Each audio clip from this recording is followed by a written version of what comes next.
President Emmanuel Macron is hosting the leaders of New Caledonia for a summit here in Paris. The talks on the future of the overseas territory come a year after deadly separatist violence spread on the archipelago. The discussions are set to last as long as necessary and will aim to go beyond institutional topics and address economic and societal matters as well. For more on this story, we can bring in France 24's Clovis Casali. Clovis, good to see you. Firstly, talk our viewers through where exactly New Caledonia is, because people may not have heard much about it. And why it's so important. New Caledonia, nearly 17,000 kilometres away from Paris, 25 hours long plane ride if you want to go there. It's in the Pacific Ocean. Take a look at that map. It's one of the several overseas territories that remain part of France. It's of vital interest because it enables France to be the second biggest maritime power in the world with the waters around New Caledonia. It makes France into an Indo-Pacific power. And that's also part of this Indo-Pacific doctrine of President Macron. Strategic location for this archipelago. And of course, it's also rich in mineral resources. It has a quarter of the world reserves of nickel.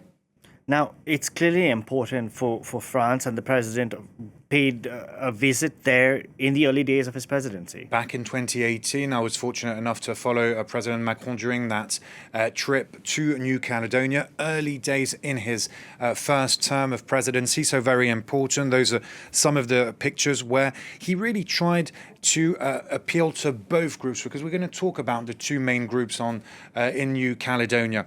First, to the Kanak, the indigenous people of New Caledonia. He spoke of the segregation and sufferings of the past and the need to go beyond that, without forgetting, of course, while at the same time saying that France wouldn't be as beautiful as it is without New Caledonia. In other words, implying that New Caledonia should remain part of France. And that was interesting because that visit was 6 months before the second referendum on independence. Altogether, there were 3 referendums on independence, and the yes won each, the no won each time. In other words, that the people of New Caledonia were saying, we want to remain part of France. So what is the aim of this summit here in Paris that comes a year after those deadly riots in New Caledonia? Well, you said it, deadly violence a year ago. And the point here is to go beyond that, find some kind of compromise. So the Élysée is holding this meeting with all leaders of the archipelago. You've got economic, but also political figures of New Caledonia who've come to Paris. First, a short meeting at the Élysée Palace, and then they're all going for an undetermined amount of time at this hotel in the west of Paris, in the small town of Bougival, where they're going to stay in those rooms until they get to a compromise. It could last until Sunday. One interesting statement from President Macron was on June 10th, so about a month ago, where he addressed the issues here and spoke to the representatives of New Caledonia. Take a listen because it's interesting. It reveals a lot about the tone of this new phase of these new talks.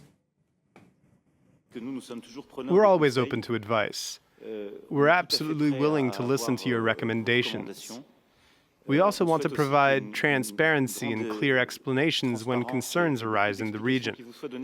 Be assured, my government and I remain fully available. Our aim is dialogue with respect for pluralism and democratic principles.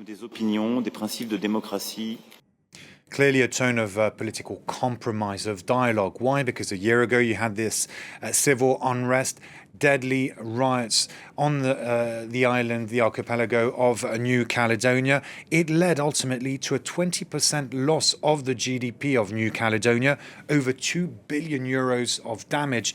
That's just an estimate. And why these riots? They were caused by a controversial electoral reform. Since 1998, there's an electoral law that's been on pause. It enabled people who had lived more than 10 years in New Caledonia or were born on the island. It enabled them to have the right to vote in provincial elections. Loyalists, anti-independence movements, supporters were very happy about that. Those who supported independence, the indigenous Kanaks, were furious because they felt that they would be less and less important on the island. They would lose a lot of political weight, if you will. Then President Macron looked to allow this law that was on pause to come into effect. That caused the riots because the indigenous Kanaks were furious. Then he had to pause this, and now we're trying to go beyond this. We're trying to find a new compromise, and in a way to please the Kanaks, but also to please the so-called loyalists. And given that there's a lot of sensitivity around, what's happening with the indigenous people, what have you, is there any chance that this summit will succeed? It's difficult to say. It really is the last chance for President Macron during his presidency to reach some kind of compromise with New Caledonia. This has been an ongoing issue, an ongoing debate, an ongoing battle between the Kanaks. Well, let's say some Kanaks, because it's not only Kanaks against loyalists. You've got some Kanaks supporting loyalists, saying they want to remain in France. And on the other hand, you've also got loyalists who are mostly descendants of people who came from mainland France or who've arrived 10, 20 years ago, who are also supporting independence. So there are no clear lines. But let's say that there's a common desire now to really get together on the island on the archipelago of New Caledonia to find a solution. Because of the riots, because of that 2 billion euros worth of damage. Economically, they need to come together and they need solutions. And the French state is now saying, we can't put in more money if there's no political compromise on the situation in New Caledonia. We need to come together. We need to find a way for New Caledonia to get possibly more sovereignty, more powers, but at the same time to remain in France. That's the desire, the will of President Macron. We'll see.